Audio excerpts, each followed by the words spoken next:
there's times where I didn't even have time to do my own daughter's hair, and I admit it, and I loved it when she helped me.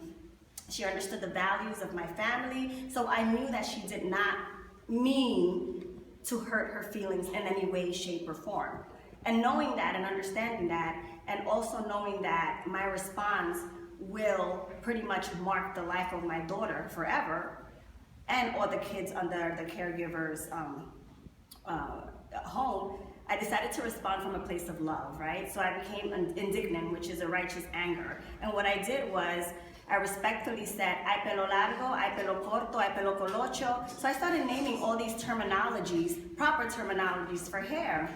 And, you know, she apologized, and she said, you know what, Sulma, I didn't mean it. As a matter of fact, my father was an Afro-Latino from Puerto Rico, and the only term he knew for his own hair was pelo malo, which means that every time this man looked in the mirror, combed his hair, or washed his hair, he was referring to his hair as bad hair.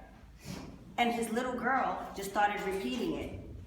Repeating it so much so that when she became a caregiver, she thought it was okay to say it to my daughter. So what I promised her was I would find her a book, and I will come to read it to the kids, because I wanted to make sure she understood that I was proactive.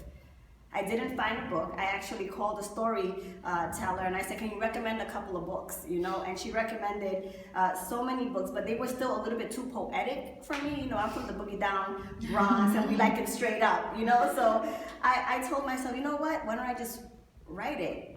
I didn't even tell myself that. My spirit person said, go into your suitcase, you have a pencil and you have a pad, and start writing this. And what I began writing was the response to the babysitter. And the book was actually written in Spanish first, because the dialogue was held in Spanish. It took me 5 minutes to read. I call it an ordained body of work. Out of everybody in the world that had ever said bad hair does not exist or pelo malo no existe, God decided to wait for me to give it to me at this present date and time.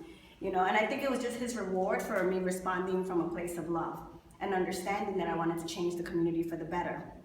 So 5 minutes later, after I wrote the book, I called the only illustrator I knew, who happens to be my best friend, who also happens to be from Honduras, Isidra Savio, and she created all the illustrations. So 5 minutes, 3 months later, we had a book with a whole lot of misspellings. And it wasn't until my book launch that my friend, who happened to be a professor from Columbia University, an ex-professor from Columbia University, Sulma, we have to read over your books, you have a couple of misspellings.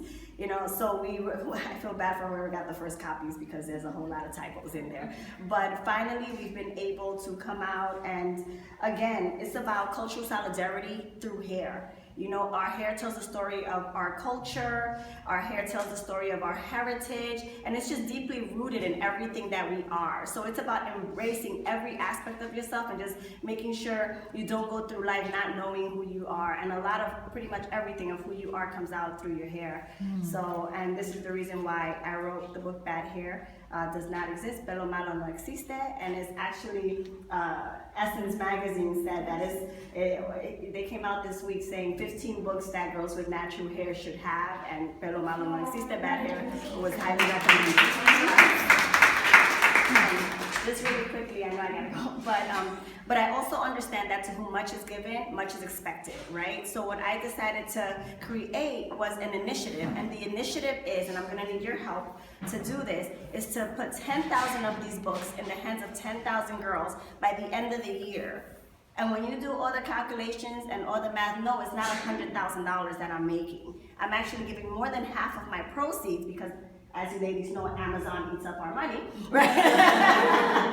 You know, more than half of the proceeds back to my community in the form of scholarship awards and supporting grassroots organizations. And all the organizations know that I'm doing this initiative. They get it, they understand it. Yeah, they're all over there. So with your purchase of one book, just know that you are definitely empowering so many people out there, and definitely contributing to just bettering our community for the better. So. Thank you. I leave some over there. I just want to thank you so much. You're an angel, and I love you, and I will support you in everything and anything you do. And I'm here because of this woman over here. We all are. So I really appreciate it.